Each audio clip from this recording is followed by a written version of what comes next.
بغلان کې ګلبدین حکمتیار ویلي چې حکومت ټاکنو کې د درغلۍ هڅه کوي. ولسمشریزو ټاکنو تنومان ګلبدین حکمتیار بغلان کې په یوه کمپایني غونډه کې ویلي چې سټیکر ورته د ټاکنو په ورځ اعتبار نه لري او باید هر څوک چې افغان وي او قانوني سنې پوره کړی وي حق ورکړل شي چې د پاسپورت او قباړې په درلودو هم رایه ورکړي. حکمتیار بغلان کې په حکومت تور پورې کړی چې په ټاکنو کې د پراخو درغلیو لپاره یې میلیونونه جعلي تذکرې او سټیکرونه راوړي ترڅو د حاکم ټیم په ګټه یې وکاروي.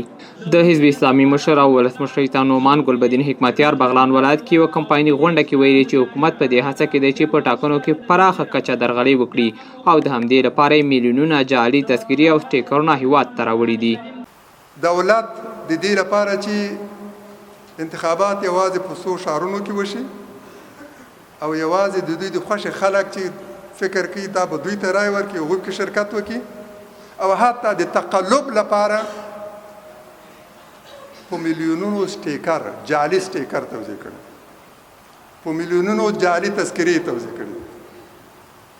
اوس د چا په تذکرې باندې سټیکر نه لګول شوی ګواکې هغه حق نه لري چې په انتخاباتو کې شرکت وکړي. موږ وایو د سټیکرو شرط در سره نه منو. حکمتیار وایي هیواد د ولسواکۍ په اساس پړاو کې دی او د دې لپاره ځان نومان کړی چې نور څوک د مشروع لارې پر ځای هڅه ونه کړي چې د افغان وژنو او کودتاو د لارې ځان واک ته ورسوي.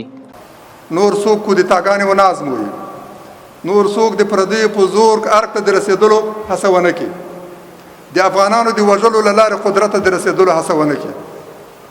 د همدې لپاره موږ په انتخاباتو باور لرو او ټینګار باندې کوو. ښاغلی حکمتیار وایي چې سټیکر ورته د ټاکنو په ورځ اعتبار نه لري او هر څوک باید وکولی شي چې په قبالې، پاسپورت او نورو رسمي اسنادو رایه ورکړي او که دا غوښتنې ونه منل شي احتمال شته چې پلویان په یو شمېر ولایتونو کې د ټاکنو کمیسیونونو دروازې وتړي. د دې احتمال هم شته چې که دا شرایط ونه منل شي موږ به جدي عکس العمل شو. دولت په دې پوهیږي چې شاید په ډیرو سیمو کې خلک پاسي له خپل حق نه د دفاع لپاره د انتخاباتو د کمیسیون دفترونه ونیسي. که له دې نه کومې ستونزې راولاړېدلې نو مسؤلیت به د دولت په غاړه وي. دا د ټولو افغانانو غوښتنه ده، هیڅ افغان باید د رایې ورکولو له حقه محروم نشي. ګلبدین حکمتیار افغان سولې ته په اشارې هم وایي چې که په افغانستان کې سوله راتلونکې وي دی هم د لنډمهالي حکومت غوښتونکی دی. نورګل اندړوال، میلمه راډیو، بغلان.